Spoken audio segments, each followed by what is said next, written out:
I'm Kevin Craven.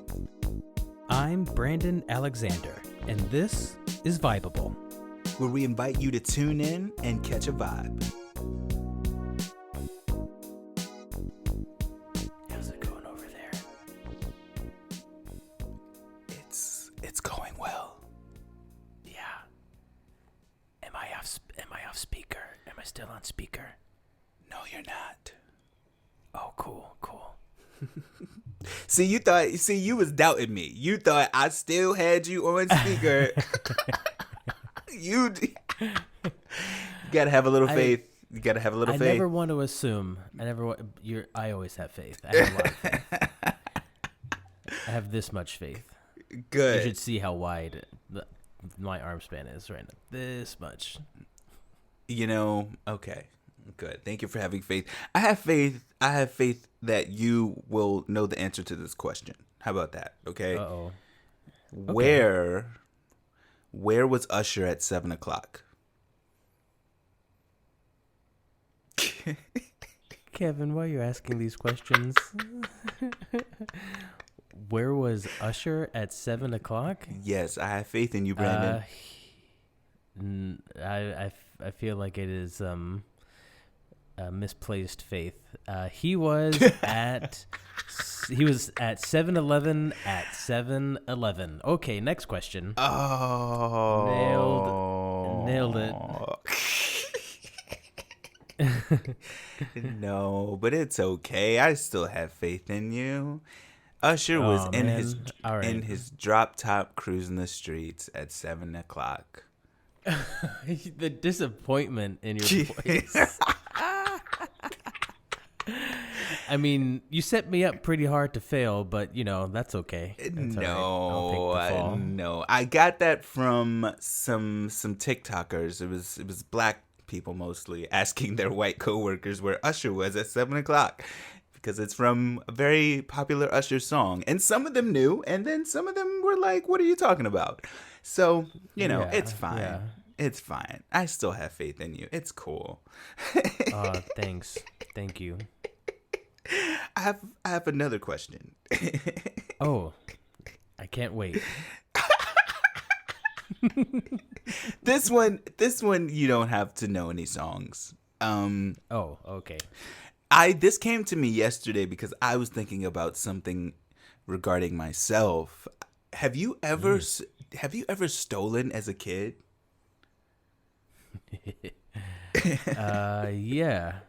Yeah, I took someone's pencil once. Oh. Yeah. Okay. Yeah, I was in first grade in Miss Olachea's class. Oh, Miss Olachea. And I didn't have my pencil. And so I took what's-his-name's at the desk to my right. And he sees that he eventually sees that I took his pencil, and he raises his hand and he's like, Olachea, Brandon took my pencil. Oh, you snitch.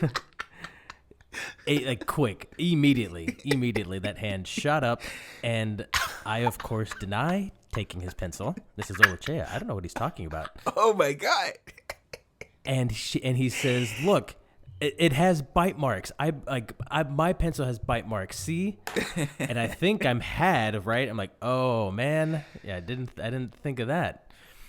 And then she looks at the pencil, and then she looks back at him, and she says, she opens a drawer from her desk and pulls out a pencil and slams it on his desk, and she goes, "Here," and she goes, "Other people bite their pencils too," to the poor kid.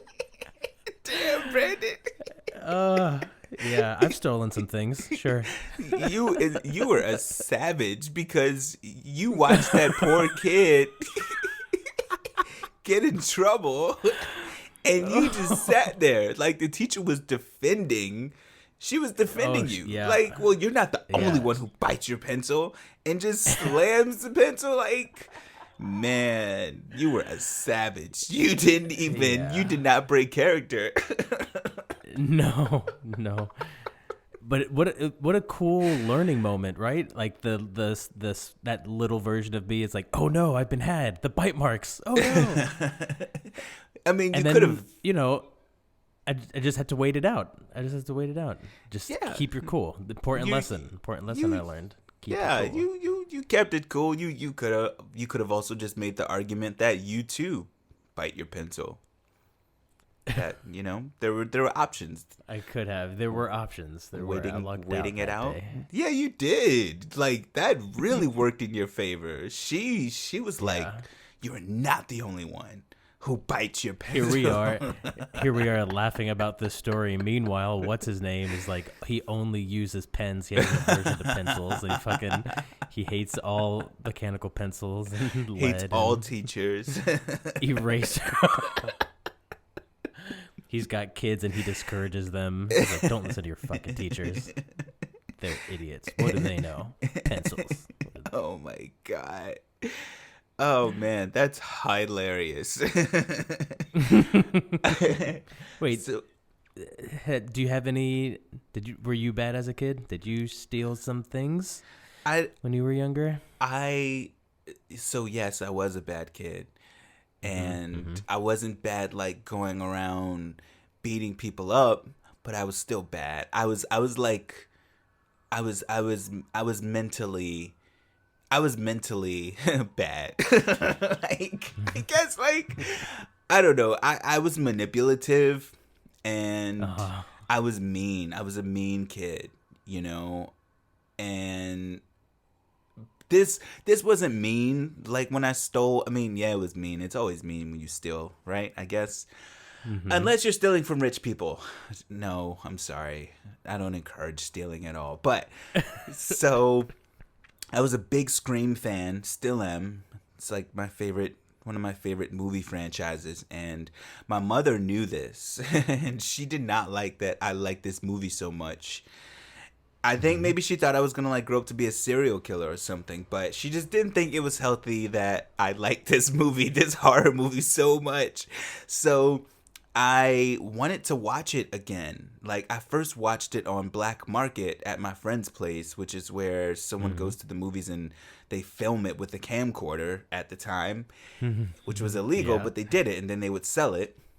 So we were watching it and I just loved it and I wanted to see it again, but I wanted to watch it at home and it was on VHS now. So it wasn't like this illegal, jacked up version on a VHS tape. It was the actual VHS tape and I was like, I really want to watch it again. But I didn't have any money. Like we were poor. I didn't have a job. I was a kid. So I don't know if you guys had this in Miami, but it was a store called Sam Goody. They sold videotapes and CDs. And I went to the mall with my brother and I put... What'd you do, Kev? What a little Kev do. First of all, I put the Scream VHS tape in my shorts pocket. I don't know how a VHS tape fit in my shorts pocket. Some Jenko shorts. Do you guys have Jenkos? I don't know what those are. They would have had big pockets. Okay. Okay. So I put a whole VHS tape down the pants in my pocket. And right pocket. I don't know what I was thinking. I thought I was going to get away with it. I was actually so close to getting away with it. And I walked out of the store and the alarm goes off. Oh, shit. Yeah, the tape had a sensor on it. Oh, shit. And it just goes off. And then the woman, she's like, come here. And so I go back in the store and she's like, empty your pocket. And so I take this entire VHS tape out of my pocket and place it on the counter. And she's like, don't come back here no more. And I'm like, damn.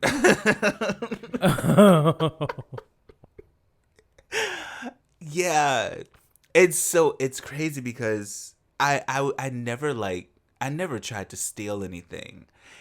I wasn't I never stole anything. I wasn't going around stealing things. But it was something about just wanting to watch Scream again. And I just Yeah, I feel like this is less about your morality at that age and more about your obsession with Scream. Yeah, it wasn't healthy. I I just I don't know. I was usually like scared to do things like that. But Hmm. yeah, you're right. It was my obsession with this movie at the time that really just put me in a place to be willing to risk it all. Yeah. So I recently stole quite accidentally, and I won't say the name of where, but someone else had placed the order, right? It was for a function, and so it was like a platter.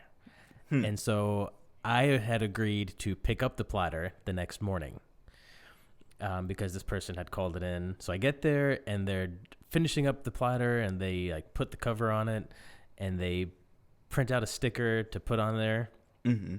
which in hindsight, I mean, the sticker itself was a barcode.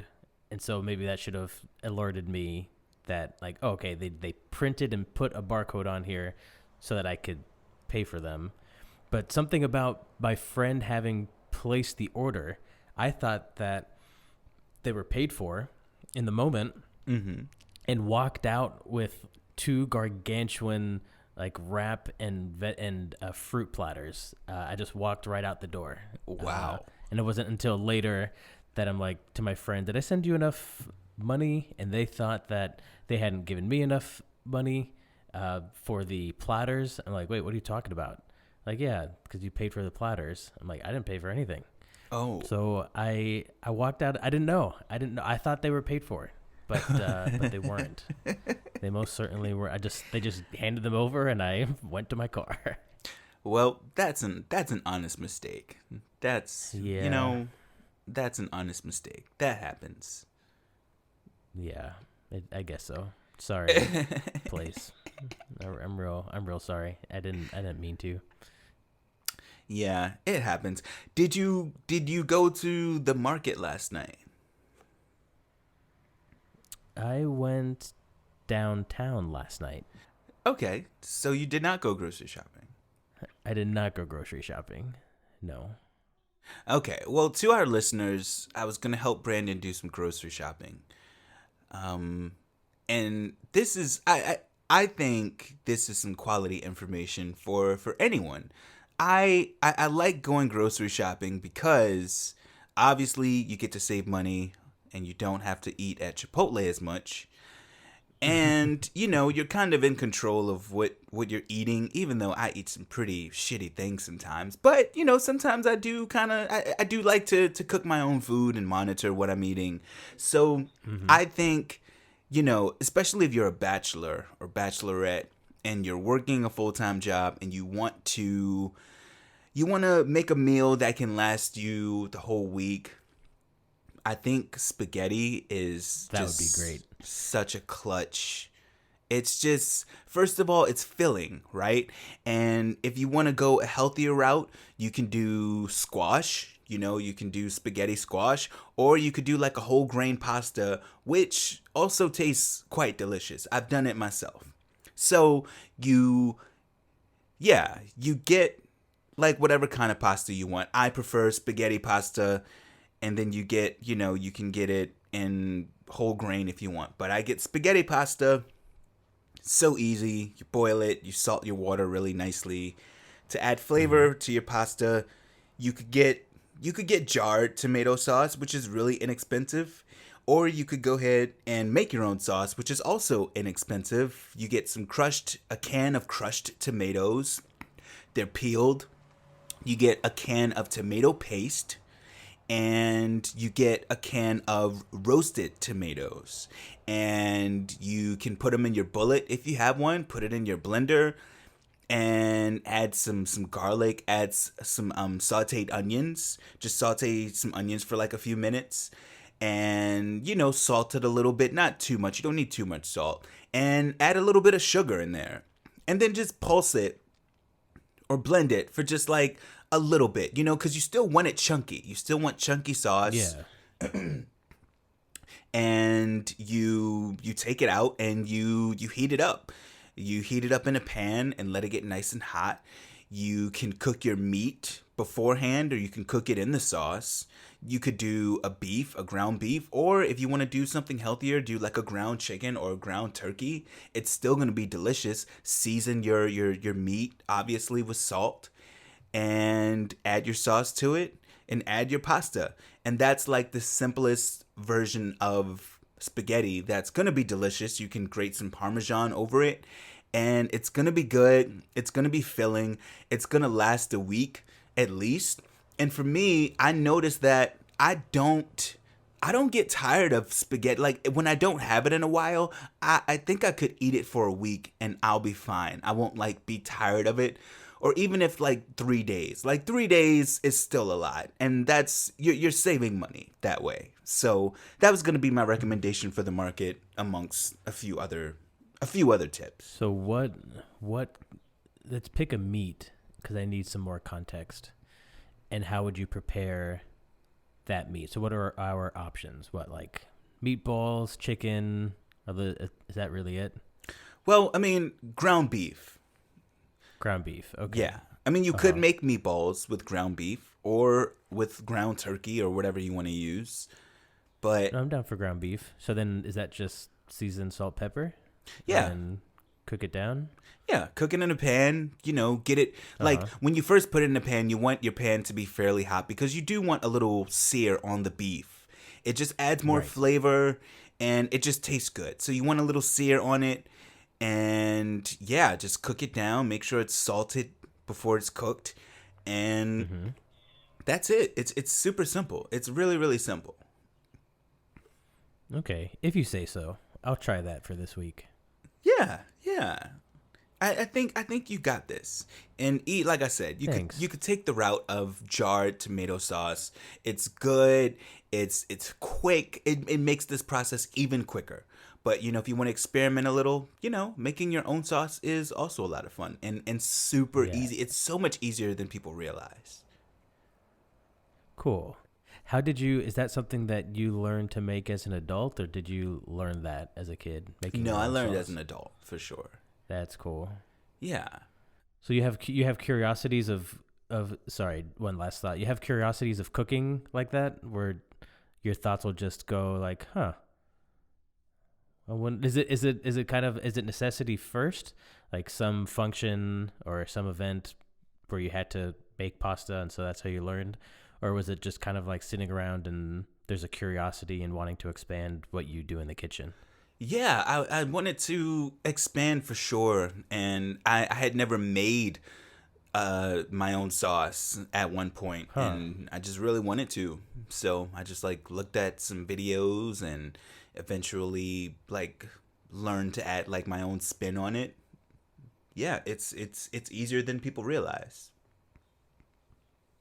So, I wanted to like talk to you about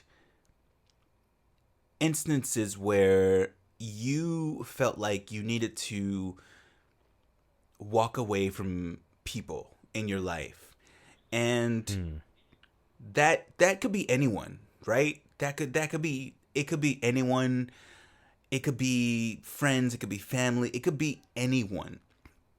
Because for so long I felt kind of like I was bound to certain people in my life, where I had to keep them around because I've known them for a certain amount of time, or their blood, they're your family. Like that's what a lot of people like saying, like, especially a lot in the black community. They'd be like, oh, that's your cousin, but that's your brother, but that's your this and that, but they don't even take into consideration the toxicity that this person offers. And to me, the toxicity needs to be considered before the blood. For real. I don't believe in keeping people around just because. I really don't. Yeah, this thing of family having to mean really anything. At least family having to mean something like automatically. I don't buy into that, you know. Like I can have respect for elders, and I can respect, you know, relatives and parents, but that's certainly that needs to be a two-way street, and it's not going to be automatic either, you know. Like the family and friends that I love, I do so because of the people they are. But Yeah. you know, familial relation or not, if you're an asshole, you know, I actively live a life where, you know, assholes are few and far between. Yeah. Yeah. I mean, it takes, for me anyway, it took some time for me to get to that point, because before I would just kind of put up with it, and I had this belief that I had to. I did it because I had to, because they're this and they're that. And I'm happy to be at a point now where it doesn't matter who you are, you can be chopped. You can absolutely be chopped. And I want to specify that there are people in my life that I love that I don't talk to every day, but I still love them, and it's no beef.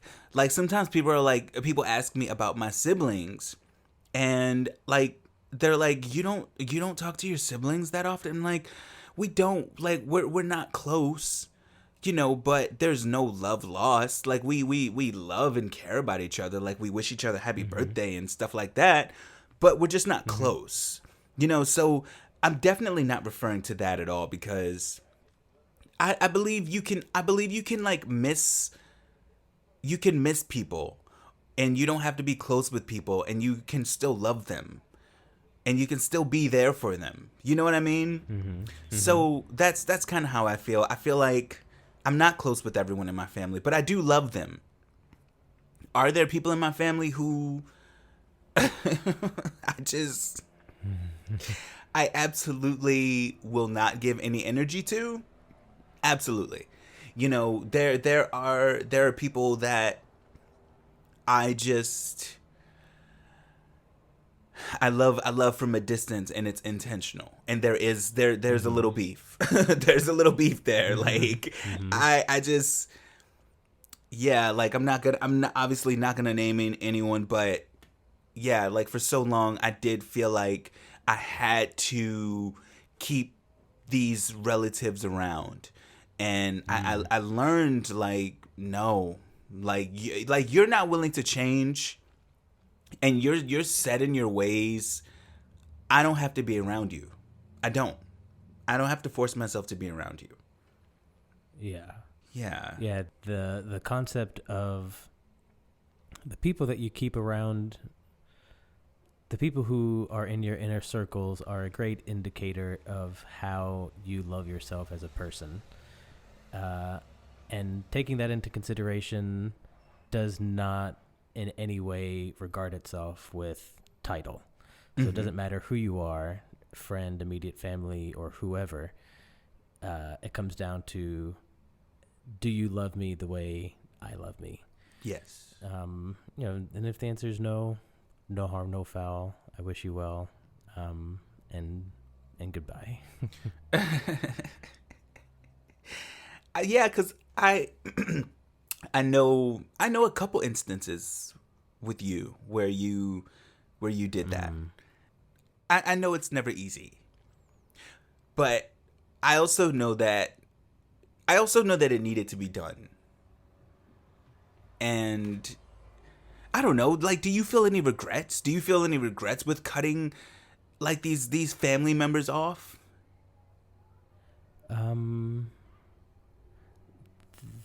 That can be a difficult question. Yeah. So the first instance of cutting someone out, that, because this also isn't just not talking to someone that you're in a tiff with. Yeah. Like this is like severing ties and calls and communication. Mm-hmm. And so I did this with who was that a good friend at the time. I knew him from high school and college. He was another drummer, and he also had issues with heroin. Oh. And we had a falling out. It was a very stupid thing to be upset about, but I can be caught up with like what is right, and if I just sometimes I can think that rightness has to do with commitments and promises that we've made. Yeah. And and I can lose sight that circumstances change, and simply because you said that you were going to do something doesn't necessarily mean you can't reevaluate and maybe change the outcome anyway. So we had a falling out, and then I found out that he passed away. And so it was not having closure there. Wow.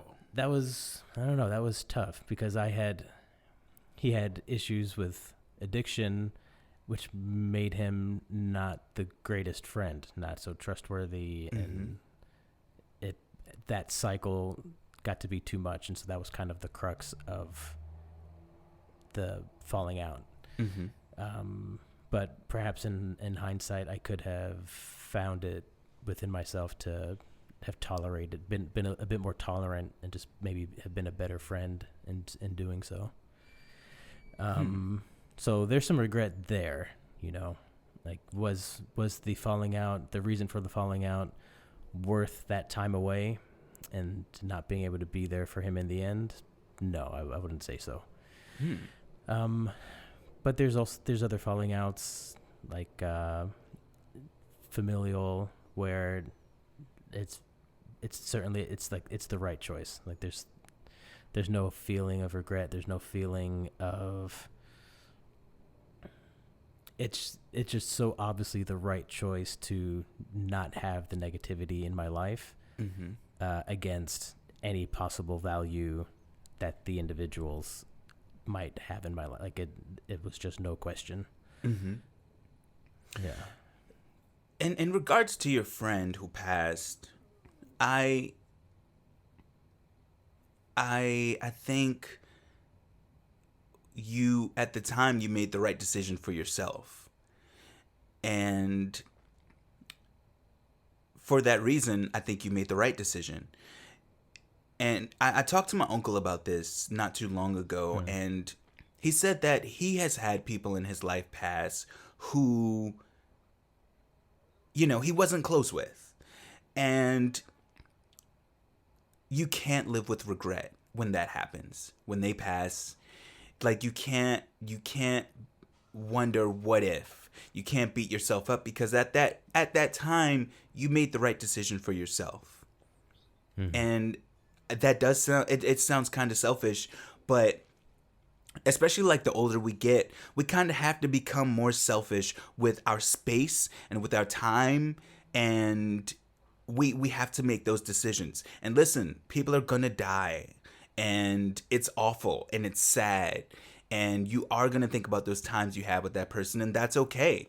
But I don't think it's healthy for us, or I don't think it serves us to think about, was I a good friend? Should I have kept him around because XYZ? I think we make the right decisions in those moments, and we need to stick to it, I don't think we should beat ourselves up. I really don't. Yeah. I feel like I'm in line with that thought now. It took me a while to get there. But it's also, I mean, I think those are good lessons to learn, even though they're difficult ones. But that my time at Sloan, yeah, death has been an interesting concept to attempt to wrap my brain around, even though I don't think I'm a quarter of the way there, but it can certainly help put things into perspective. this is gonna sound a little deep, but Hmm. have you ever had a case where someone died and there was almost like a sense of relief that you felt? Yeah. Yeah, it was probably the patient that how things concluded kind of that was my cue to leave pediatrics because it had gotten that was like the heaviest point. Mm-hmm. And this kid was 17, 18 years old, funny dude, loved cooking. He was like a chef. He would the sometime if he was well enough, the hospital would allow him like in the kitchen to prepare like his own food. He would walk around the unit in like a Lilo and Stitch onesie. He's like a funny guy. Oh. And his disease progressed, and he was taken to the ICU, the intensive care unit, Mm-hmm. and uh, I would be approached by like coworkers, like, he's asking about you. You should definitely visit him. I was wondering where you were, kind of day after day, but I didn't want to. Just the ICU. It's just this kind of it's a different place. Mm-hmm. The mood is different. There it's all private rooms, but it's like the glass paneled doors. Mm-hmm. I don't know, just something about the space. And when I finally did go to visit him, he was already unresponsive and he didn't look the same. And he died, I think, that night or the day after. So there was some relief there because a big part of the reason I didn't go to see him up until the very end, there was this mounting fear of the version of himself he was going to be. What was he going to walk into? And that was like, at the time, a bit too much. So when I finally did see him, it was sad to see how different he had deteriorated. Mm-hmm. So that it happened so soon after that. Yeah, I think that was like an instance of relief, that he wasn't suffering or Yeah, yeah. I mean, it's it's good to feel that relief, I think, and I kind of relate that. Like, I don't compare me cutting people off to dying because that's awful, but I do and have felt relief when, like, just letting people go. It just feels you. Oftentimes, these people have been burdens in my life, and so letting them go has released a lot, has released that burden, and I'm lighter and I'm feeling better, and it just feels better. I As you know, I had a friend since, we were friends since high school, and uh I think this was like my 29th birthday where I went to Paris, and I decided that when I came back, I wasn't going to continue my friendship with this person because I had known for years that I needed to end it. And, you know, people could wonder why. And I would say that this person was in many ways a mental burden to me. And I often didn't feel like they were like a listener. I feel like every time we spoke, it was always, how can I help them, or how can they benefit from me? And it was draining my energy. Like, my energy was being sucked out of me. Like, it was giving vampire, and it was a lot to deal with. And I got back from Paris, and they were like trying to contact me, and I just wasn't responding. And then they like flipped out, and they like sent these texts, and they were like, I'm done with you. You can't even answer my calls and all this stuff. And so I eventually mended it, and I shouldn't have, but I did. And I thought to myself, I could just make this work. You know, I could deal with this and I could make it work. And that's what I did over, like, for the next few years. I just made it work. And it got back to a point where I was saying to myself, you need to end this. You know, it doesn't matter how long you've been friends. It's about where you are now and where your relationship is now.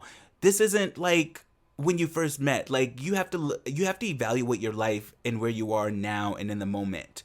Life is about now. Life is not about the past. It's not about the future.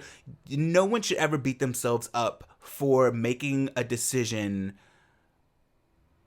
now, right now in this moment. So, things weren't good, like, on my end, and I didn't feel fulfilled with this friendship. I didn't feel like it was like mutual. I didn't feel we were pouring into each other.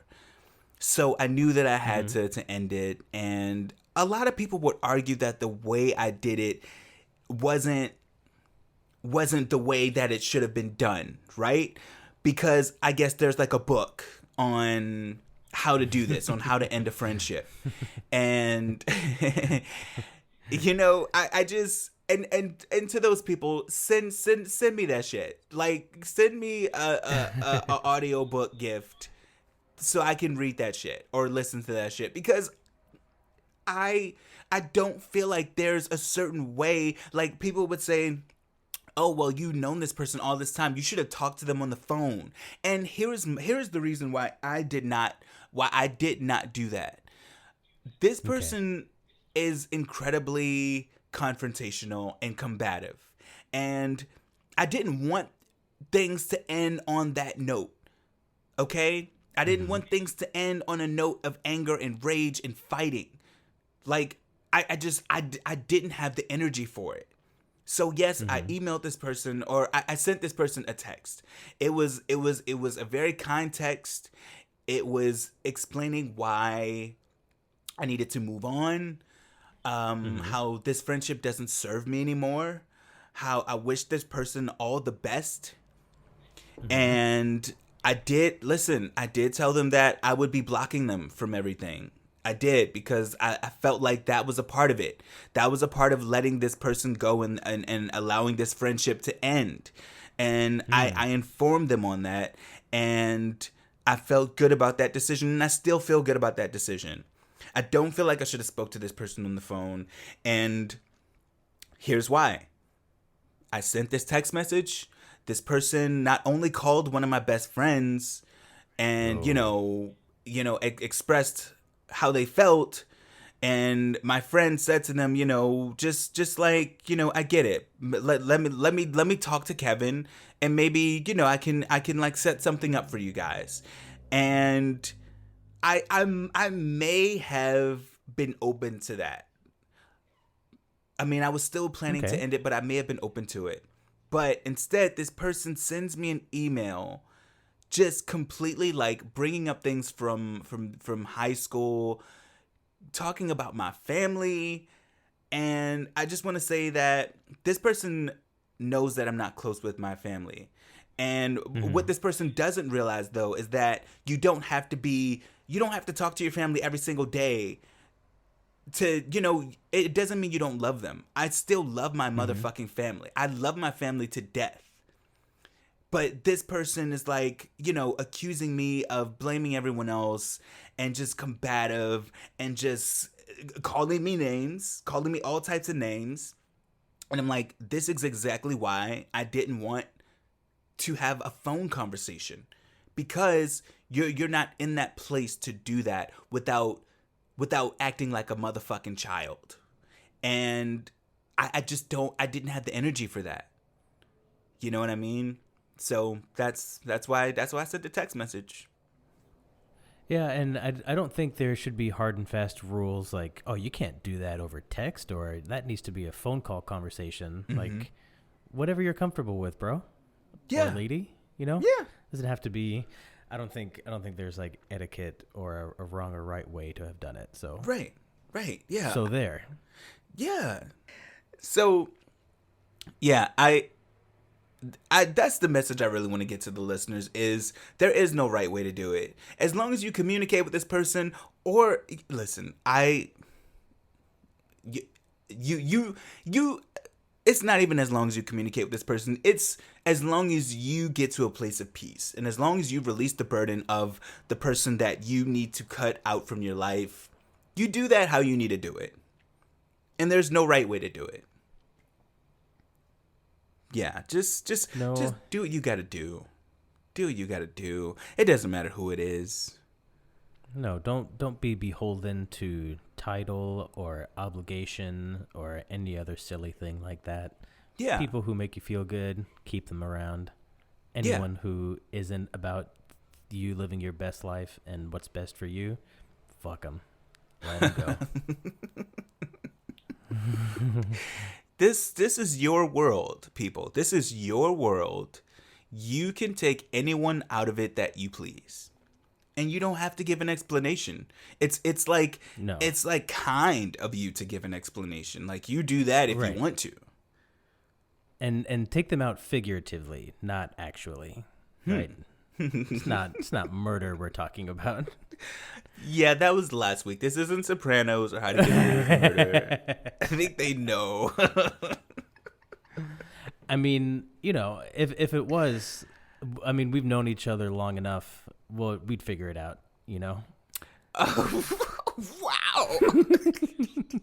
I'm like afraid to like speak on this. Am I incriminating myself? I mean, so far, no. So far, no.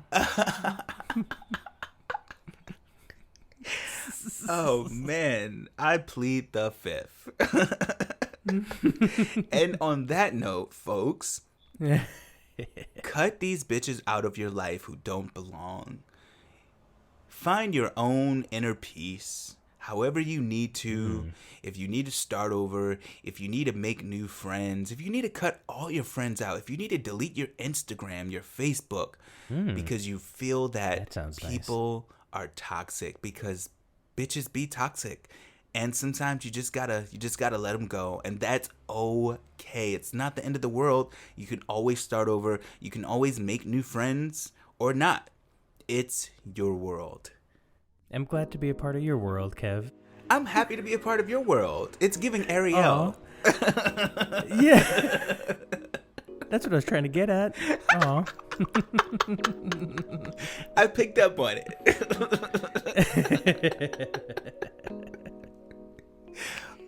Yeah, and follow us on social media, Instagram, TikTok.